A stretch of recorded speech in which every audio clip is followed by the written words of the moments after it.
Since we kind of are rolling into it, I will say it's roughly 95% of the people in Australia live within like 20 miles of the shore line, whether it be all the way around Wow. it. So there aren't very many people that live in the interior. And there's a reason for it. It's mostly desert. I mean, I flew over a good portion of it. There's nothing there. There's just nothing there. It's like savannah. It's like, you're like, I just teleported into Lion King or something. That's kind of what it feels like right through there. So, so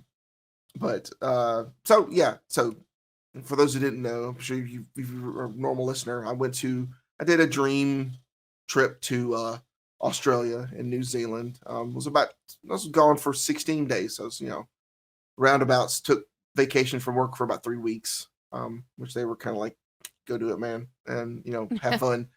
But flew from LAX to Auckland and immediately hopped from Auckland to Sydney and spent several days in Sydney.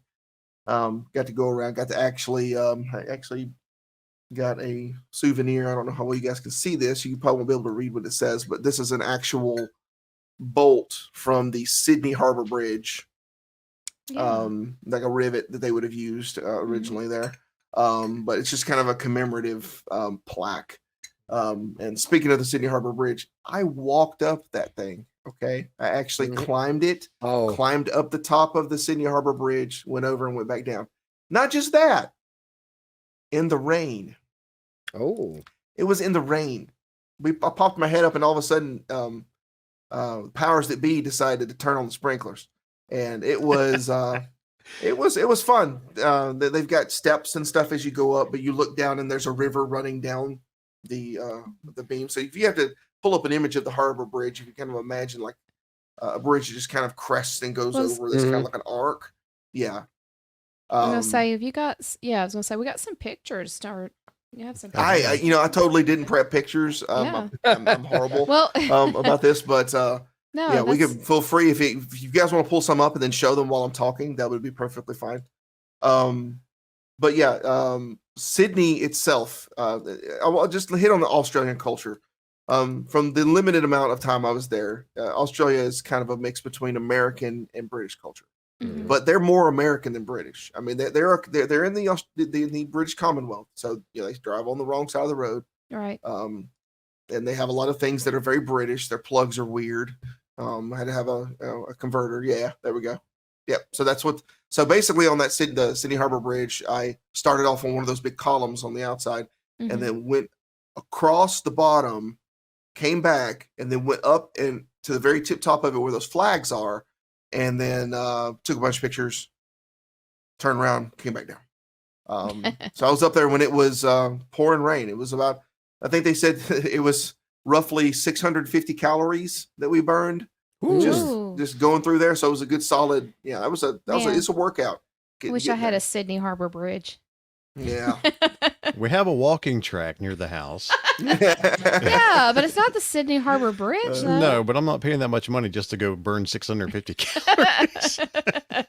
Well, and I can, I don't know if that's the easiest, but I can pull up some pictures here and share them you can as share. well. Yeah. Either way, but yeah, I honestly I didn't even think of that. I was just gonna just talking. Sorry to throw that curveball in there. Yeah. But yeah, here's actually one that I can share. It's gonna have some comments and stuff in it, so you guys don't be telling on me here. But I'm gonna try to present on the public YouTube.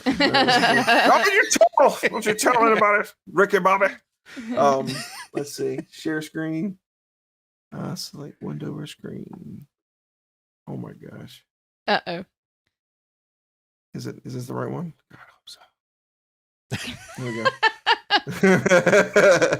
So yeah, this is me on top of the Harbor Bridge, and as you can see, one of the most famous landmarks in Sydney is behind me, which I got plenty of views of that from the side, from the I don't know what happened there, but overall that was probably the highlight of Sydney for me. I got a chance to see a lot of the city life, walk the city until my legs felt like they were going to fall off, and there's a lot of It's just the same as any big city. There's a lot of, under the city. They've got. I went into supermarkets they had there. Looked at all the really cool stuff that they had. They had all kinds of themed things that you would not normally see in America that I bought and brought home. I found some Kit Kats that were flavored with Tasmanian mint. That I brought home. I've got like, I haven't tried them yet. I've got like I got a pound and a half of them here at the house. I brought home with me. It was like 5 things of them that I brought home for like gifts and stuff. So Oh wow. yeah. So Sydney was everything that I thought it was going to be and more. It's a phenomenal city. I am absolutely glad that I got to go and I got to spend more time in that city. Yeah, I got to spend more time in that city than most other places. But after I left Sydney, we flew to it's a city called Ayers Rock, but Ayers Rock is that term is kind of being erased because Ayers Rock is kind of more of a colonizer's word. It's like, this guy's name's Ayers. This is his rock. The official name of the monument is Uluru. Mm-hmm. And this is, you probably have seen pictures of it. I'll have to see if I can find one of me at Uluru, but let's see. Oh my God. Uluru is basically just a big sandstone rock pretty much in the middle of the Australian desert. Has extreme cultural significance to the Aboriginal people. Mm-hmm. Aboriginal people are one of the oldest cultures in the world. Their culture is over 50,000 years old. So you tend to take that culture pretty seriously. Let me. I actually found a picture. Let me share my screen real quick, and then pray that I find the right tab. And you guys can take a look at this and a stream. Mm-hmm. So, and I'll actually zoom in a little bit to go and let you know. So, yeah, this is me posing in the background, and there's Uluru. I got much closer to Uluru than that. This is just on one of the days I was able to actually catch the sunrise in the morning of Uluru. It's an absolutely stunning monument. I have tons of pictures of it, as you would probably imagine, but as I kind of mentioned, not every part of the trip was rosy. When we got to Uluru, one of the first things we did, we went out on a bus and started driving around, and it's got this big road that goes around it. And the thing is everybody else, all of us, living here in the States, and anybody else in the world that doesn't know this, Uluru it's a rock. It has multiple sides to it, right? The side that we always see is that side you saw there, where it was just that silhouette. Anywhere you go and you look, you're going to see that almost the exact same silhouette anywhere because it's facing that way for a reason. Mm-hmm. There are things on the backside of Uluru that have a cultural significance to the Aboriginal people that they very directly ask you not to take any sort of video or photos of. So this is where anybody that knows me knows that I am not a spiritual person in any way. But there was some weird stuff that happened on this particular tour that kind of started with Uluru. We had some people on our we had about 35 folks with us on our guided tour, and some folks did not heed the advice, and they took pictures of the backside of this. And the backside of it, I will just go ahead and spoil it for you. You can probably look it up and find out, but it's like it kind of looks like a skull on the backside of it that's kind of naturally worn in from erosion. It really had no human intervention whatsoever. Mm-hmm. And as you could imagine, something that looks predominantly like that, it's pretty culturally significant to some people. So they don't like you taking pictures of it because they have the belief that, that affects it. Mm-hmm. Somebody did. There's always one in the group. Yeah. There were 2 in this group. I could totally name their names, but oh my God, how dare you say anything? But so I saw them taking pictures, and I was like, oh my gosh, oh man. All right, so we finished the drive around, pulled up, and parked the van. Everybody put their stuff down. We took what we needed, and we went and walked out and just started looking at Uluru up close. I've got plenty of pictures. It actually has a nice little rainwater pond in it that you never would have thought would have ever been there. There's a lot of spots where you can see where the water runs down. It's absolutely beautiful. Something that I've never seen anything like it ever, and probably never will again, unless I decide to go back. But fast forward, we're coming back to the bus, and I'm the first one in line coming back, and I noticed some people that were right at the bus, and then they started walking off. And then we get to the bus and realize our bus had been broken into. Oh. Huh. Oh. Yeah.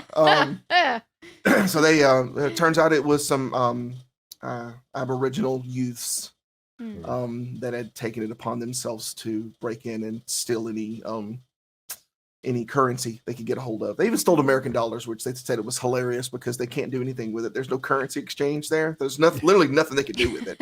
Wow. And they stole a lady's iPhone as well. It was interesting because they called the number and the kids were singing on the phone.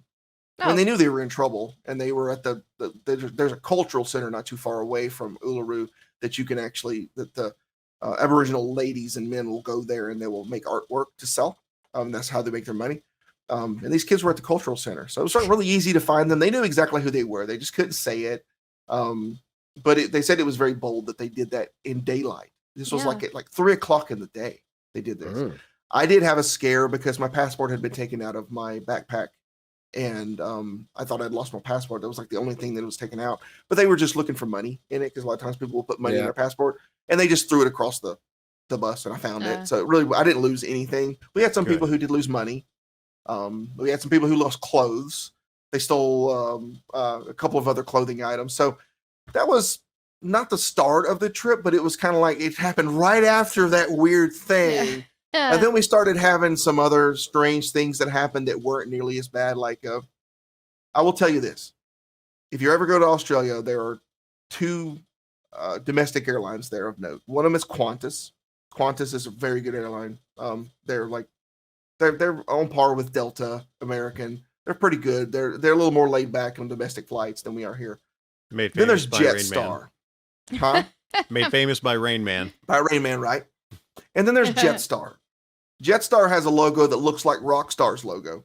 Like the video game. It literally looks just like it. You pull it up and look at it. You look at it, it looks just like it. So Jetstar is Qantas's budget airline. So think Spirit Airlines, but worse. So a lot of these little weird things with Uluru, we started attributing to that because we didn't get to leave Uluru when we were supposed to. We had to stay an extra day because our plane broke down. So imagine we get our bus broken into, then our plane breaks down, and we're starting to feel like we're in Hotel California. Like, are they not going to let us leave? And of course, we left the next day, but we missed one of our days in Cairns because we did Cairns right after that.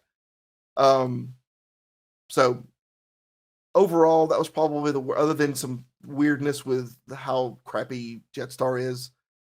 Cairns, though, was beautiful. Cairns is in the tropical north of Australia. You got to remember, everything in Australia is backwards. So the further south you go, the colder it gets because you get close to Antarctica. Yeah. So it gets warmer the further north you get. And Cairns is almost as far north as you can get on the eastern seaboard of the continent.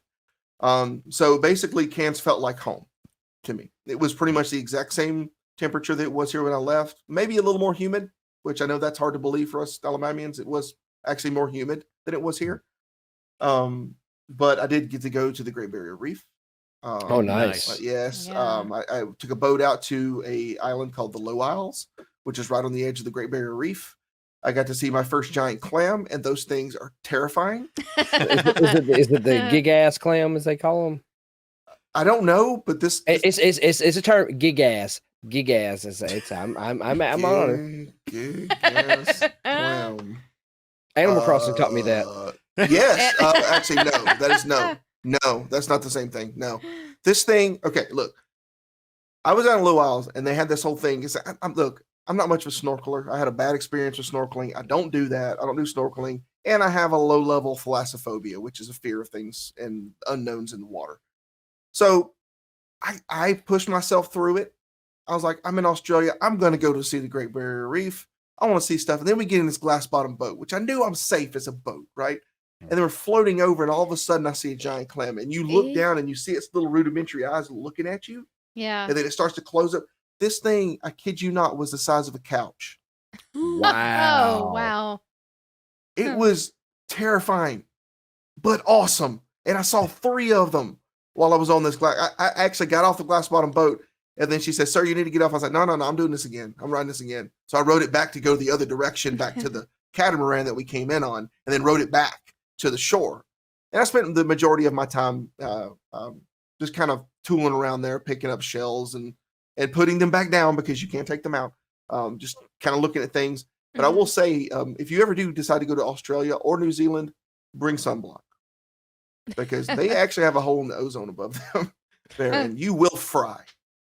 You will absolutely fry. Even with good sunblock on me, I was browning probably 3 times faster than I normally would. Oh, wow. Yeah. So that was just being there a couple of hours. You need that sunblock what they had in RoboCop, where they're completely blue. Yes. Put that stuff on, you look like a Smurf. Yeah. So I spent probably half my time was in Australia. And the thing is anybody who knows me, I've talked about going to Australia from the time I've been a kid. I mean, Brock and Bo in particular. Jess has heard a little bit of it, but Brock and Bo in particular have heard me talk about it. Like I've probably heard me mention it 1,000 times at this point. So they're probably like, "Good God, finally he's going." But Australia was incredible until I flew to Middle Earth. Let me tell you something, guys. We flew into Queenstown. We flew from Sydney to Christchurch, and then Christchurch to Queenstown. Queenstown, you get out there, it feels like it's like a ski resort, but it's a full town. And this place is a ski resort certain times of the year when it gets cold. We were actually there in the off season, so it really wasn't that busy. Everybody's seen, just about everybody that's listening to this podcast, you've probably all seen Lord of the Rings. We've all seen it. And you know the majesty of just the cinematography of that is New Zealand. That everything there, you almost get sick of it. Everything is amazing.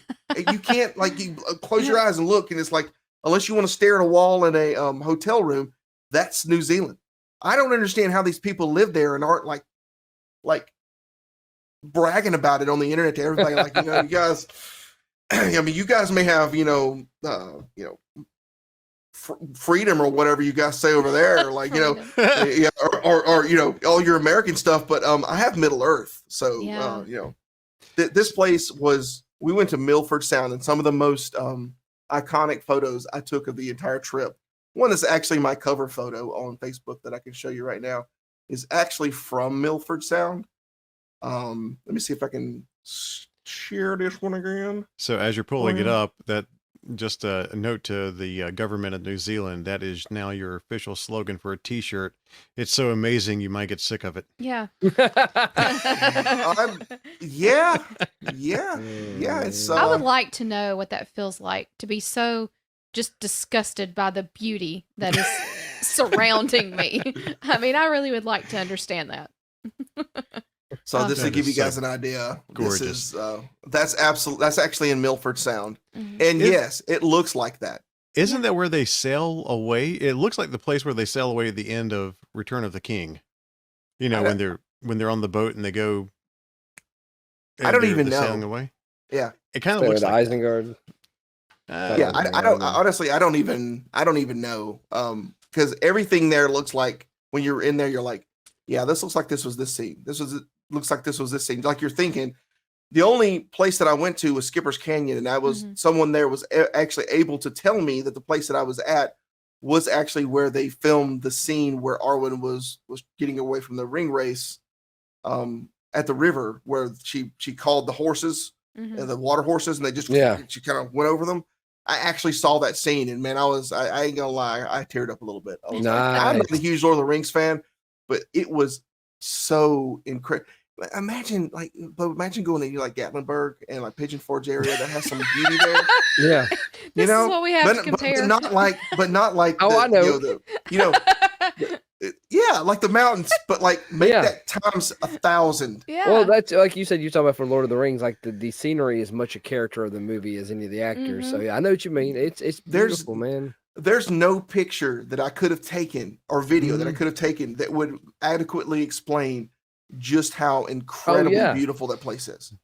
I mean, everyone, even if you don't want to go to Australia, I think everyone should at the very least go to New Zealand, spend a week there at one point in your life. Even if you don't plan to go to Hobbiton, which I'm going to talk about soon, you need to go to New Zealand. Just go to Queenstown, go to Milford Sound, and just you can get a boat. You can sail through there for about I think it's in our currency about $200, and they'll take you all the way to the end of the sound and back. You can get all those really nice, cool pictures like I did, and be absolutely humbled by the fact that you're in a place that was basically formed by two tectonic plates just smooshing together, and they have, over 100 plus earthquakes a year, or else I'd probably be looking at it moving there right now. Oh, wow. I don't know about you guys, but everything that we get affected by here in Alabama, you can usually hide underground or hide at the ground. Mm-hmm. Earthquakes scare the crap out of me. So I'm just gonna, I'm sorry, Sean and Robin, if you're listening, you guys keep those over there. We're just gonna stick with the stuff that comes out of the sky. Yeah. Okay. Alabama's got earthquakes, though. Yeah, but it's usually caused by them blowing up munitions. The Bama booms. Well, Kevin, you need to go to Dragon Con this year, because Andy Serkis is going to be there, and talk to him about his experiences over there too. I wouldn't be talking to him about that. I'd be talking to him about Andor. Talking about Lord of the Rings.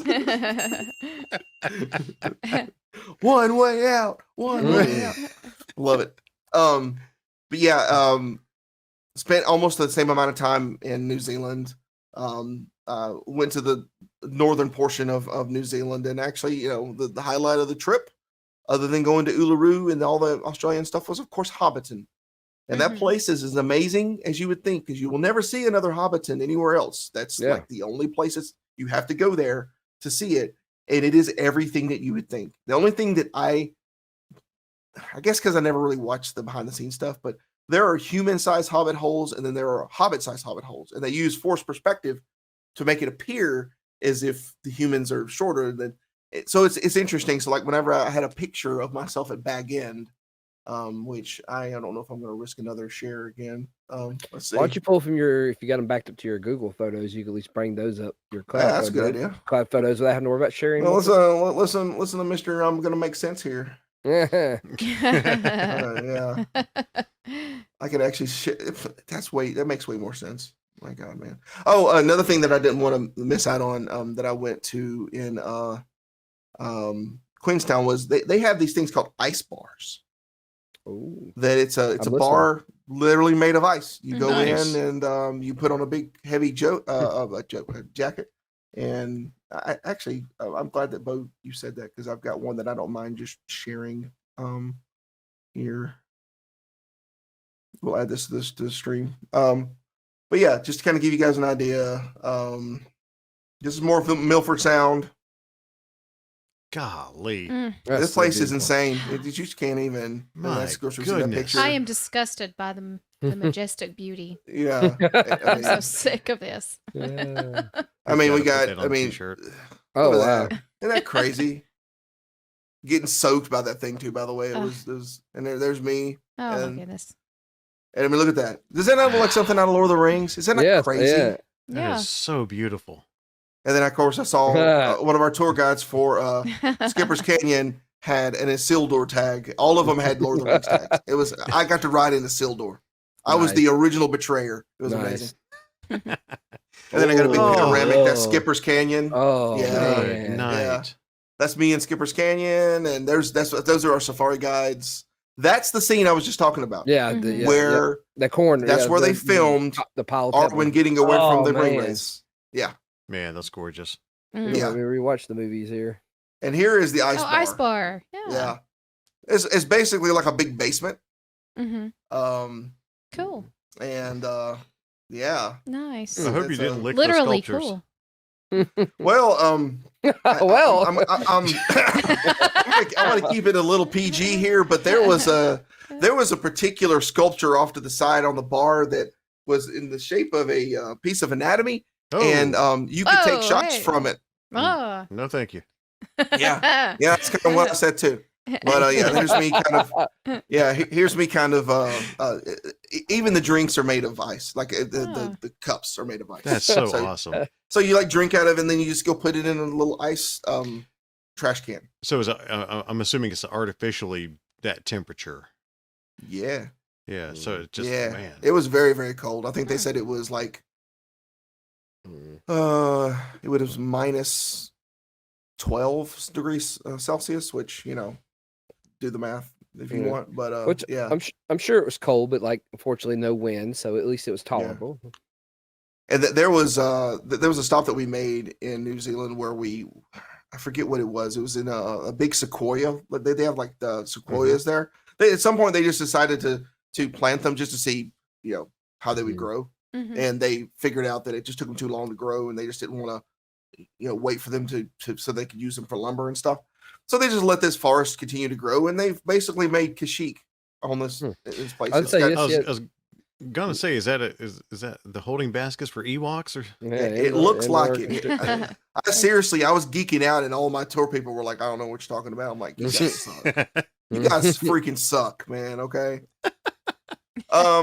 And then of course went to Hobbiton. This is the big one.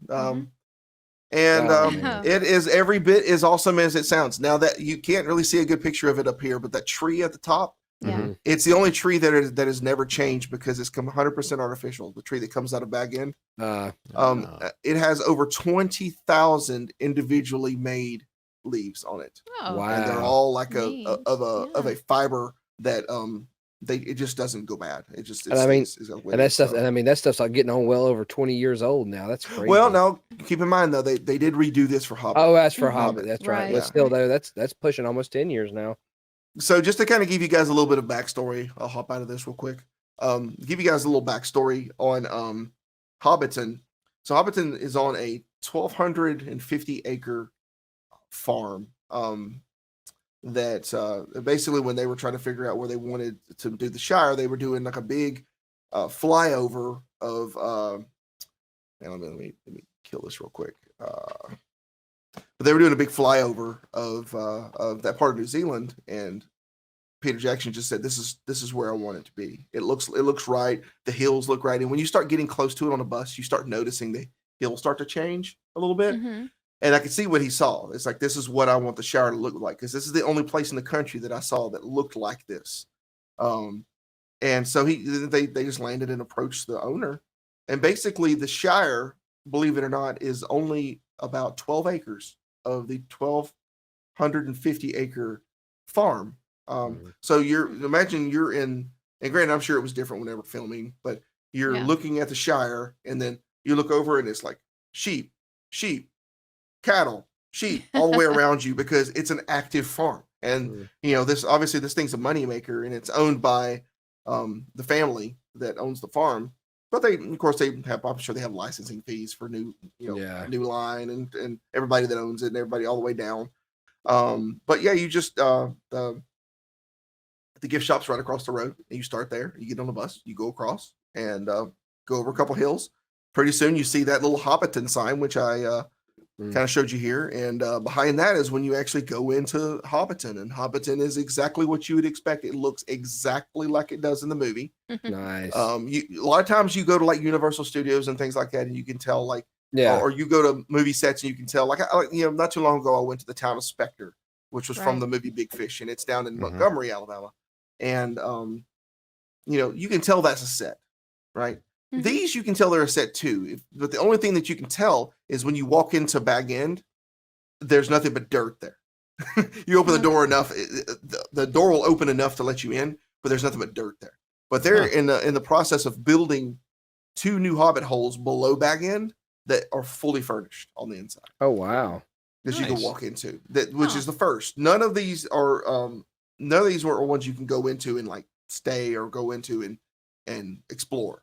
They're all like facades. So they did redo this for The Hobbit. Like before, when they first did this for Lord of the Rings, it was just basically studio stuff like styrofoam and things like that. But when they rebuilt it, they worked with the family and they made it more permanent, because they knew that this had become a tourist attraction. So they actually went through and did it right. So if they're furnishing a couple of those, will that be the Bilbo B&B? I hope so. Well, and the cool thing is if you look where it's facing, the Green Dragon pub is right across the water. Like it's, and I think I have some pictures of that. I don't know why that one's so fuzzy. But this is me in the actual Green Dragon pub. I'd have to dig up a picture of across the water. But the scene where they've got the big stone bridge and they go over it, and that's actually real. It's actually there. Nice. And then the Green Dragon pub is there. We don't really get to see much of the outside of the Green Dragon pub in the movies, but the inside, it literally looks just like the movie. It's what they used to film it. It looks incredible. And I left it in the kitchen, but I actually brought home some of the ginger beer that they make for that. And I have it. It's non-alcoholic. That's actually what I'm drinking there in the picture. One of the best things about this, I want to plug the tour company that I went through, Gate One Travel. If you ever want to do a really good tour, want to make sure that you get the cultural immersion that you want, these guys do a really good job of it, especially if you do Australia and New Zealand. But just kind of give you an idea, we went to another cultural site that had active geothermal. As you can see, there's a mud pit. Nice. Ooh. And it sounds a lot like the Bog of Eternal Stench on in Labyrinth. Except it's not farting. So I was gonna say, what about the smell though? No smell? The smell, it's sulfur. Yeah. A lot of sulfur. It smells a lot like sulfur. And then here's me, and I'm actually in front of the geyser, and this is actually a video of the geyser. I think this is a video of the geyser going off. It gets very, very big. Yeah. So not quite Yellowstone big, but it's pretty big. So this is not Mordor. Nope. And here's my hero shot.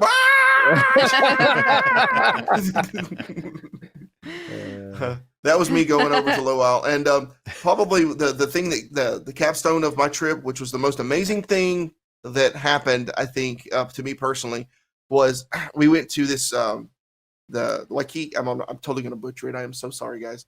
The Waikiki treaty grounds, and they gave us this cultural experience where my group of like 50 plus people needed a chief, and everybody starts pointing at me at that point because I'm the big goof of the group, right? They're like, this guy will have fun with it, right? So I was chief. That's the reason I'm up there. So I get to go in, and I'm on one side of the mat, and this big heavy set guy over here, who is like stupid intimidating. Okay, he's giving me this peace offering, which is basically just like this twig, but it's like an aggressive peace offering. Like this guy, I thought he was about to like kill me. It was it was a show, but I was like, just look at this guy menacingly, and don't blink, and that's all you can do, really. So I was kind of standing over, looking at him, and the whole time they would bring me back up, and at one point they brought me back up and used me as a pincushion to demonstrate how those wooden spears work. That was super interesting, but I got tons of photos with those folks and got to be called chief for the rest of the tour. I see you're respecting and being shoeless also, I see. Yes. Yeah, we had to be shoeless. That was a thing. And then of course I'm wearing the spaceman suit there because it was raining that day, and that was my my rain jacket. It rained a lot in New Zealand. New Zealand gets a lot of rain. So they get a bit of the time we were there. But yeah, phenomenal trip. I would say the only other negative thing that happened to me was toward the end of the trip, I got COVID. And I didn't even realize I had it because I have didn't even really. I felt a little rough, and I just thought it was a head cold going from Cairns to New Zealand. So basically, dropping 30 degrees, and because it happens to me every year, and then all of a sudden, my sense of taste and my sense of smell went away. Man! After I went through it, and I was like, because I was already like testing negative anyway, and it was interesting. I told my the tour guide, and it was like, just keep going with it. I mean, what can you do now? So I just dealt with it, kind of kept quiet for the most part, and just kind of dealt with it, and just wore a mask wherever I could, and just went from there. I mean, by the time that happened, and I'm still, my sense of taste has come back. My sense of smell is still kind of weird. And then the worst part about it, you guys asked earlier, this kind of coming around, you asked earlier how the flights were, right? Flights, I normally have no problem with them whatsoever, but I had congestion and my ears were stopped. Pressure, So my eustachian tubes weren't working, and I have partially Yeah. perforated my eardrum Oh on man. this side, and I still don't hear. I'm not still hearing very well. I'm starting to pick up. Like my ears is bouncing back, but it's still not there yet. So hopefully that'll get healed up and I don't lose any hearing from it. But would not. I mean, it makes it sound like it's the worst thing in the world. If you have no problem with your ears popping or anything like that, or you're able to equalize it with gum or whatever, Yeah. then by all means do the trip, or any trip or any plane flight. But that is a long flight. Down there. It is a very, very long flight down there. I mean, you're pretty much going to be sleeping, hopefully, the majority of the way. When they're on the way there, I got put in an aisle seat, and I was in not just an aisle seat, the aisle seat that was right before the bathroom. Oh, So every time somebody would come by, they would go bonk, Oh, bonk man. on my shoulder. Yeah. So I only got like 3 hours of sleep on the way there. Oh man. It sucked the first couple of days, but those it's gonna suck anyway. Yeah. But the thing that I found the most fascinating was on the way back, the difference in the sun moving is only about 5 hours between where I from New Zealand on over, right? And I was like, yeah, man, no, it's cool. My brain is gonna see the sun. It's gonna be like, man, you're 5 hours off. That's about 5 hours with a jet lag, right? No. Somehow my stupid body knew, bro, we lost a day. You know how long it took me to fix? I had jet lag before. I've been on plenty of flights back and forth the country, different things. Jet lag's never been a problem for me. Yeah. Somehow my body knew. No, it's not 5 hours. 5 hours, bro. It's like 27 or something like that. It was like, nah, we're going to feel all of this, and yeah. So there's no easy way of beating that when you come back. So that's one of those things where when you take the vacation, make sure you prep at least 2 to 3 days afterwards for jet lag, because you are going to get it. It is going to happen. But plenty of gifts, plenty of good times, plenty of good memories. I know I mentioned quite a few bad memories, but there were probably 45 times more good memories that I got from it, and enough to where I was telling my girlfriend in the middle of it, I'm like, look, next year sometime we're going to just fly to New Zealand, stay in Queenstown for a week, because I want to show you everything that you need to see here. Because she's like, oh wow, those mountains look amazing. I'm like, you seriously, I'm not trying to be that guy, but you have no idea. Yeah. It's insane just how different that it is there. So yeah, highly, highly recommend if you ever have the means, the time, and hopefully now the desire, go. Just don't take pictures of the back of Ulu. Right. Respect that for what Don't it do is. that. Yeah. Show respect. Don't do that. There'd be some bad spirits there, yo. Okay, don't do that. So my question for you is, you always hear about the critters in Australia. Did you have any encounters or? Yeah. Small story. I didn't have encounters personally. I did have some of my fellow travelers who stayed. We stayed at a hotel called the Desert Sun Inn, and it was in Uluru. And when you sign in, they give you a piece of paperwork that says, "Be on the lookout. We have mice, and their mice in typical Australian fashion are supercharged mice. They're like mice, but they have marsupial legs, so they can be gone. So yeah, and something. There was also a rumor of there potentially being some species of centipede that could put you in the hospital real fast. Yeah, we never saw that. Good, but I did have some folks that ran into. They did the dumb thing that you were told not to do on your paperwork, and they put their luggage on the floor. You put your luggage on the table or on the bed, you're fine. But they put their luggage on the floor, and the varmints got into it, and they kept discovering things throughout the rest of the trip that had been eaten on. But apparently, there's something that they have a guy there. His official title is the Trapper. Apparently, that's his whole job is this. And by the way, I'm gonna go. I got another story that'll spin off this, but this guy said that something with the way they did their HVAC plumbing and their piping makes it really easy for the mice to get in. And they just haven't figured out a way to fix it for some reason. I'm like, bro, just use the expanding foam, and then you're good. You don't got to worry about them anymore. Let them chew on that. Then they're not gonna like that for sure. but yeah, we did have some run-ins. Did see some wildlife. Speaking of which, I'm gonna display some ignorance here of culture a little bit. I thought the kiwis were extinct when I went down.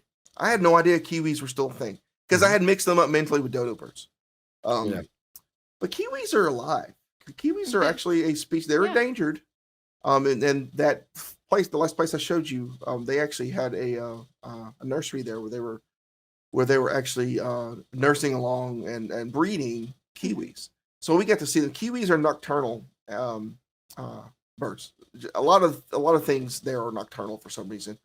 But one of the biggest predators kiwis have is actually possums. Mm-hmm. Okay. Australian possums are bigger than our possums. They're cuter looking. I mean, duh. But they're almost like the cute version that we should have had, and they should have had our version. So you should have imagine me trying to explain to these people who absolutely hate possums how beneficial possums are where we live. Yeah. They actually have a benefit. They're actually because everything in New Zealand that wasn't there already, which is very few things, was introduced artificially. They brought Australian possums over. Australians love their possums, but New Zealanders hate them because they kill their indigenous birds. Because a lot of their birds are flightless. They have I think it's called a kokoda. It's a flightless, like a real pudgy looking parrot. It's like a flightless parrot that looks like a chunky parrot. I was gonna say I was looking at it. I had to look up a picture of the common brush-tailed possum in New Zealand. Yeah, doesn't So, far from. Let's just put it this way: they go. New Zealand goes to the extent of actually using automated captive bolt guns to take out possums. They hate them with a passion. They are so invasive. They actually poison acres upon acres of land just to kill them off and everything that's there. Wow. They are that invasive. They are that bad. Gotcha. So they're kind of like our kudzu. Kind of. But they're very nocturnal, just like the kiwis are. And let me tell you something. Now that I've actually seen a kiwi, and the kiwis were in an enclosure, and they had their schedule reversed, so the enclosure was at night. So the kiwis thought that it was nighttime. It was really daytime, and the kiwis can't see red light. So we went in, and there was red lights on. And I'm looking at these birds, and I'm like, I bet that tastes good. Seriously, they're about the size. They're between like a female turkey and a tom. Like maybe they're good size. They'd be good eating. Like they look kind of scraggly, but I'm like, man, I bet that tastes pretty good. Honestly, they make good shoe polish. Yeah, look, there you go. So if I thought that first time I saw them, I mean, come on, we got guys coming over on boats that are probably looking at this and going, man, those things look delicious. I'm gonna eat me a bird. And they're not that difficult to catch. They're nocturnal. That means they're sleeping during the day. They're really easy to find. Those guys just didn't hit it very well in the evolutionary ladder. Let's just put it that way. Everything was against them. But we did get to see some. So I got to be corrected in thinking that the kiwis were not a species anymore. So that was actually was actually really fun. Made me think with more of their indigenous species, did any dingoes try to eat a baby? No, I actually didn't see any dingoes. And there you go. There was actually a joke about that because when we went to Uluru, I had this excursion experience called Sounds of Silence, where we go. They literally take us, put on a bus, and they take us out to the middle of nowhere. Like you can see Uluru off in the distance, and they wait till it's dark, and the whole thing is about looking at the stars, right? And it's the southern sky, so you see the Southern Cross. You don't see the Big Dipper and other stuff like that. It's just not. It's a different sky because it's in the southern part of the the globe. And I got very intoxicated on that. So I don't remember much, but all I know is there was this freakishly tall guy that even my sober friends were saying was freakishly tall, that looked like Slender Man. We were calling him Slender Man. and if you're like 2 sheets of the wind, 3 sheets, and and you see this, I was like going, I see that. He was smoking a cigarette, so with my alcohol addled brain, it looked like he was like playing with sparklers because it was like everything was slow. it was a great experience. Okay, Well, even right. considering that I was drunk as a skunk. That was the only time I really. Would you have a couple of Fosters? It was Australian for beer. Yeah. It was actually red wine, believe it or not. Oh. I got messed up on. Oh, I don't even know how I got back to my hotel. Honestly, someone must have helped me. It was I was pretty near blackout at that point. It was really really fun. I do remember I do remember quite a bit about it because when we were doing the presentation, I wasn't that into it yet. You know what I mean? But they did point out a lot of the stars, and it was a phenomenal experience. But they did mention on that excursion that we were in dingo territory, but thankfully we didn't see any dingoes. We did have a baby out there though. Nobody had a baby with them. Yeah. Somebody had a baby, and it was like, you gotta watch out the dingo. And then of course, as soon as somebody said that, you got everybody out there that's been drinking alcohol, and all you heard was every 5 seconds, "That dingo's gonna eat your baby." It's like, would you guys just shut up? And then pretty soon I was doing it. So it was like, yeah. Made me think with also the local cuisine, Hungry Jack. Hungry Jack. Yeah, I didn't get a picture of that in here because actually, or did I? Yeah, actually, I think I may have. You sent us one. Here. Yeah, you sent us one in the. Yeah. Hang on, let me share this. Hungry Jack. So the story behind this is everywhere else in the world you're going to see a Burger King, right? But there was already a Burger King in Australia when Burger King tried to expand to Australia, and the guy would not sell the name to Burger King Corporation, so they wound up being Hungry Jack. So if you go to New Zealand, it's Burger King. You go back to Australia, it's Hungry Jack's. And they actually had some really cool stuff on their menu. I really hope that I really wish that they, I'll zoom in a little bit so you guys can read this if you're on YouTube. Jack's look at those brekkie wraps. I'm telling you, man. I wish we had that here. Look at that. The barbecue brekkie wrap that looks amazing. Yeah. I mean, stuff. It was good. I ate there. That's why I was at that location. I actually got some airline vouchers to get free breakfast because they screwed up our flight. Jetstar. And then you did say that they had Krispy Kreme. They did. Yeah, I've got some. I was blown away. Apparently in Australia, you can find Krispy Kreme. The ones that actually make the donuts only in airports. Yeah. In airports. So like the airports will deliver to like all the nearby grocery stores, kind of like they do here, not the airports, but like the facilities. Did they taste like they do here? They taste just like it. Okay. There's no difference. The donut holes just turns a different way. Yeah. And I didn't put it in here because getting a little more into it here, talking about the water going a different way. Australians have the weirdest toilets in the world. They have you would think that it would be like ours where you just push the plunger and the thing just spins, right? No, theirs has got this opening that looks like the Sarlacc pit. That's like, and yes, I don't know what it is. And then they've got two buttons that you can do like a soft flush and then a massive flush, and you got to hold them down to do it. So it's like the way that it just like drops water in there. It doesn't swirl or anything. It doesn't have it doesn't work the same. It's more like a kind of a cross between a like a regular airline toilet and a regular toilet. It's weird. It's kind of like an airline toilet with like more water, basically. So I wasn't able to do that there, but I was able to. In one of my stops, they had a nice tub, so I was able to fill the tub up a little bit and then actually put something in there and show that it was going the opposite way. And I was like, okay, that wasn't as impressive as I thought it was. The water just goes a different way. Of course, I was already into everything else, and I was like, this is just like a minor thing now. But I did take a video of that to prove that it did indeed flow in the different direction, and so. Oh. Yeah.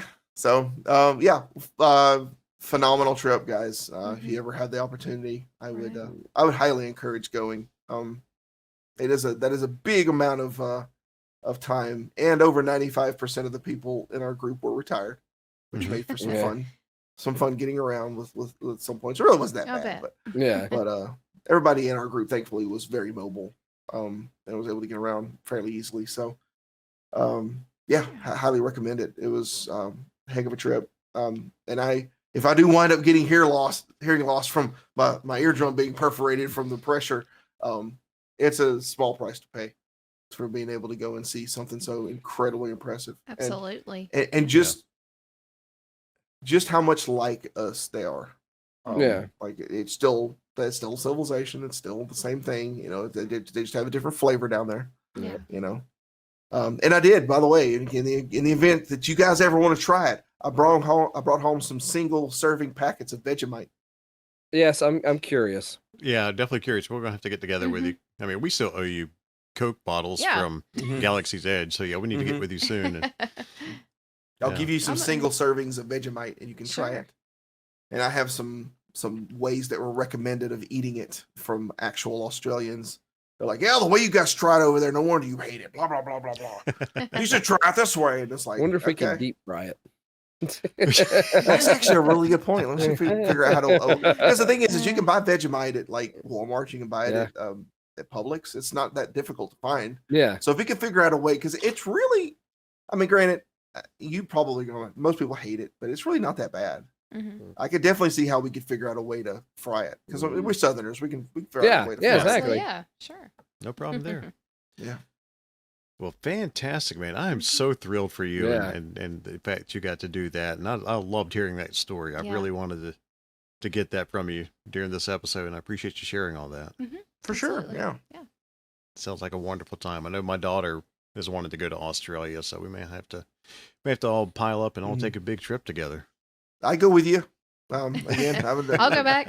I'll go back. Just make sure that if you do decide to go, make sure, like I had thought of going just to Australia. I'm glad I didn't. I'm glad I went to New Zealand because Australians, I love you to death, but New Zealand, they got you beat on scenery. Like hands down, you can't touch that. It's, I mean, man, wow.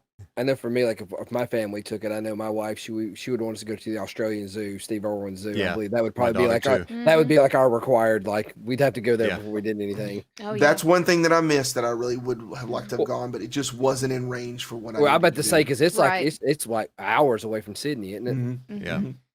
Yeah, my daughter got upset not long ago that Robert Irwin has a girlfriend.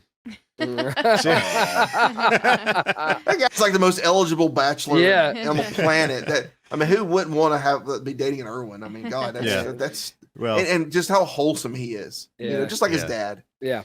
Yeah. Well, I'm sure her boyfriend wouldn't appreciate that at this point in time, but